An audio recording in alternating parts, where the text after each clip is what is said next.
All right, Miss Dolores, we are now recording. Hello, everyone. My name is Laura Sigmund, Best Practices Consulting Services, and I've got this wizard here with me, Miss Dolores Sturdivant, TDS Group, and we are going to swiftly review the full application for the LEAP and City of Lansing um, COVID grant support.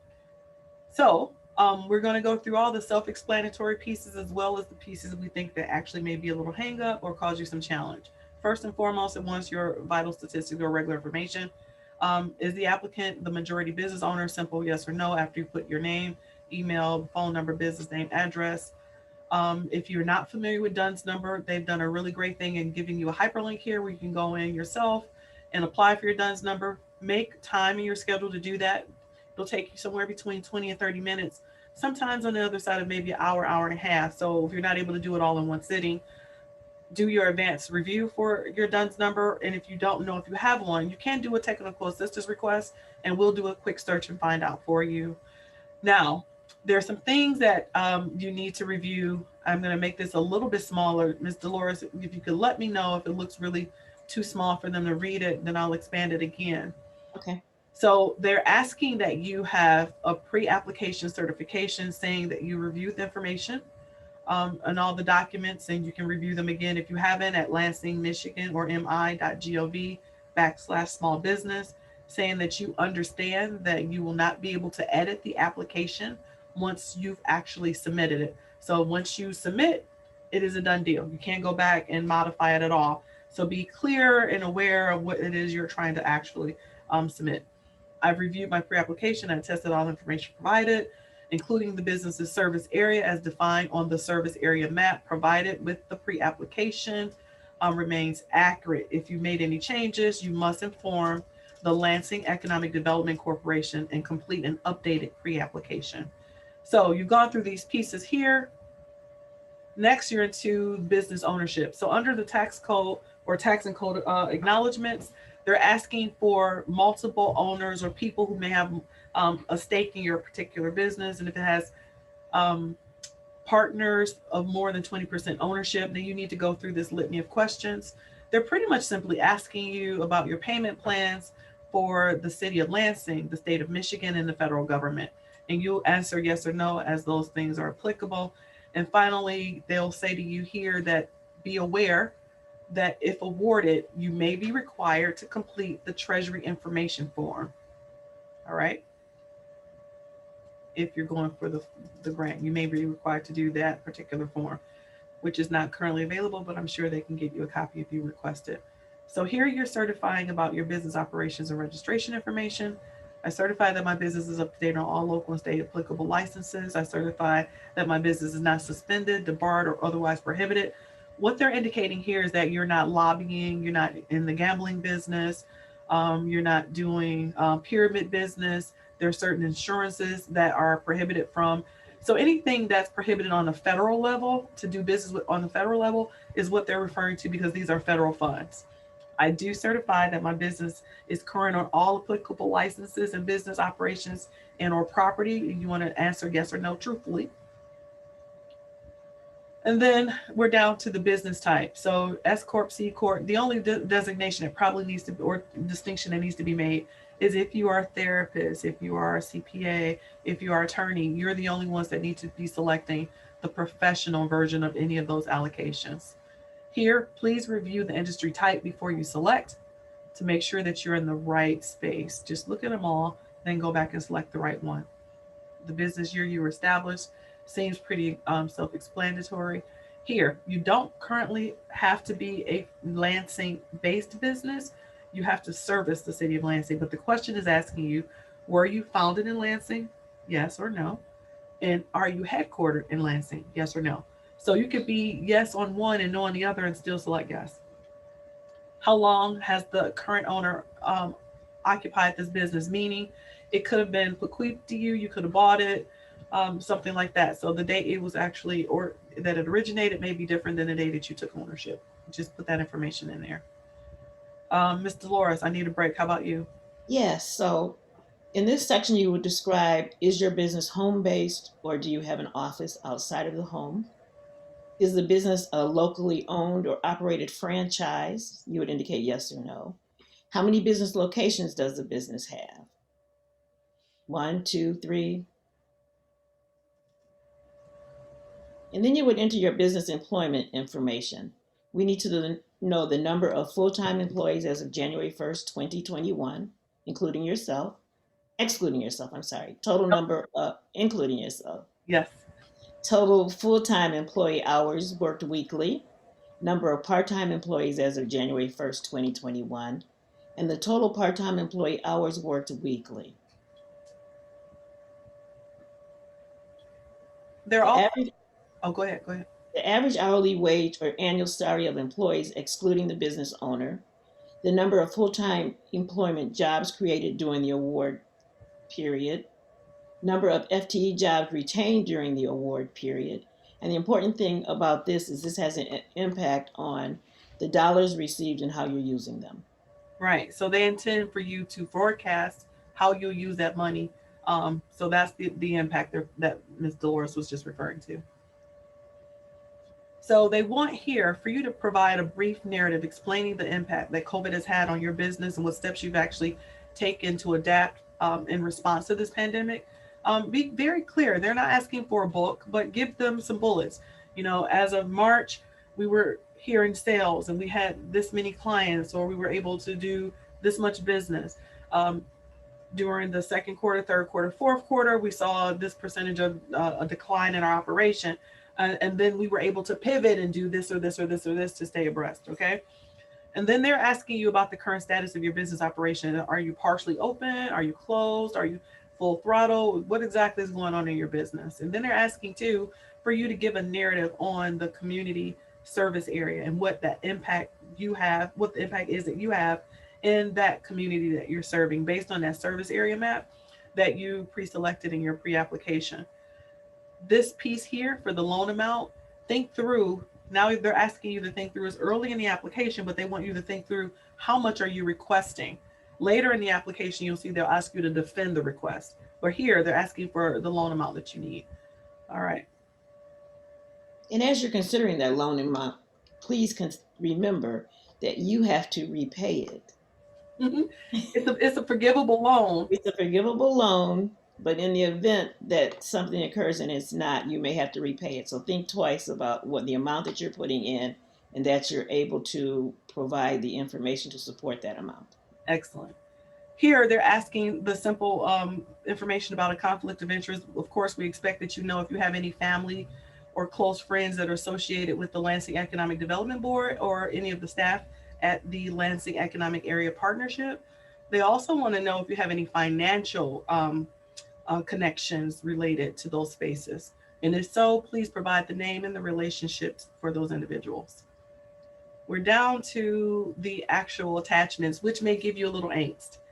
If you participated in the actual disaster recovery workshop, you have this plan already.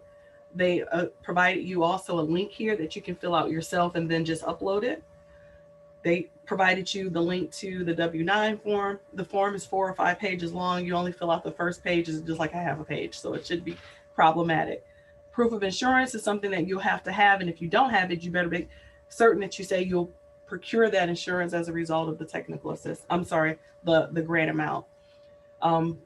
The certificate of good standing is not your annual report. There's an actual designation that says certificate of good standing. It's about $10 to actually go to the state of Michigan's LAR department, pull it down. It's instantaneous. You can have it the second you put your payment information on and grab it and plug it right in. They're asking here for certified financial statements. We recognize that not every business is probably working with a CPA or someone who's actually doing certified financial statements, but you can probably give them your QuickBooks information or any other approved accounting software using the GAAP principles, as long as you can make that declaration that this is what you use and you have the right systems and things in place. If you don't have any of that, then this is where you immediately want to ask for technical assistance. So we can help you pull together your financial statements, because they're looking for the 3 previous years. So that would be 2020, 2019, and 2018. We want your bank statements for the last 3 months. Again, for those of you who do everything maybe on a mobile device and you don't have a relationship with a traditional bank or lending institution, you don't have those statements, but you're using Square or Intuit or PayPal or something like that, I would strongly suggest you ask for technical assistance so that we can make sure that it's in the right format to satisfy this request for funds or grant dollars. And if you have any applicable business licenses that are required on a local level, they want you to upload that there. Same thing here for the state. And then Ms. Dolores, I'm going to bump it back over to you. So yeah, so next we need to look at budget with sources and uses. There is an attached worksheet that you can use to work you through this process, but this is where you would share information about the revenues that your company is generating and the expenses that you have, and how you will use the money that you're receiving from this grant. 1 year financial projections. We need you to project out what you think your business will look like 1 year from now. And this is also an area where you may need assistance from a technical assistant provider. And we can do that. Ownership of information for all owners. We need to know anyone that has 20% or more ownership, and we need background information on those individuals. Excellent. When we refer to the duplication of benefits, you may have been a recipient of the PPP or the EIDL or the Michigan Restart Grant or any of those things. And if it's during that same period of time that you're trying to retro or solicit additional funding to support something that was already provided for, they want you to itemize those duplication of benefits. And you may have even addressed it in your sources and uses. Just make sure that you make them aware that you're using this for something that had previously been allocated for. The 3-year business plan, notice that it doesn't have an asterisk, which may mean you don't need to have a business plan. Still upload a file that says you don't have a business plan, just a single document. The nav.com is very similar to something like a Credit Karma, sorry, or Credit Sesame or something like that. What you want is to go to nav.com and pull both your personal and business reports and then just upload them. It's a free service. It doesn't cost you anything. If you need help with it, you're a little timid around what you should select and how you should fill it out, ask for technical assistance, will help you. Here they're asking you to verify that you understand the name and contact information for yourself will become public information. They want you to understand that your application is part of a public process and it's made necessary as public necessarily because it's federally funded. You give permission to the Lansing Economic Development Corporation to pull a credit report on your business, even if you're a sole proprietor, and a personal credit report may be pulled as well. They're asking that you provide tax returns if they actually request them, and you may be subject to an internal City of Lansing check regarding the violations of different code enforcements and police enforcements. Additional information that they may request, they want you to know that you'll be obligated to respond should they make the request. And we don't know what that request is, but in the event something else um, that we haven't considered becomes necessary, you're suggesting that you will conform. And then there are the general terms and conditions for applying. You're saying that I understand all the award decisions are at the sole discretion of the Lansing Economic Development Corp. If you are awarded, funds can be only spent on what they have already deemed as eligible expenses. If awarded the loan, you must maintain strict confidentiality until after the City of Lansing or the Lansing Economic Development Corp has made a public announcement on who the awardees are. Once they've gone public to the press, then you can tell everyone, and that really is the most complicated part of the application. If you are awarded a loan, you may need to participate in a press related event, and they want you to acknowledge that you will be required to agree to a specified loan term and enter into a loan agreement. Although it is a loan that can be converted to a grant, you must sign the correlating documents and then go through the forgivable loan process. Last They want you to acknowledge that there may be no duplication of benefits defined by the Department of Housing and Urban Development because these are HUD related funds. Um, this is the traditional communication space that you're saying yes, you'll do it. You give them the authority to submit the application, that you have the authority rather to submit the application. And by signing this, that you've agreed to everything that we've read or recognized that there could be a $10,000 fee. And here you simply type your name in, submit the application. If you're comfortable, submit. If you feel you need to come back and do something later, you do save and continue. So we've reviewed the full loan application in just a few minutes.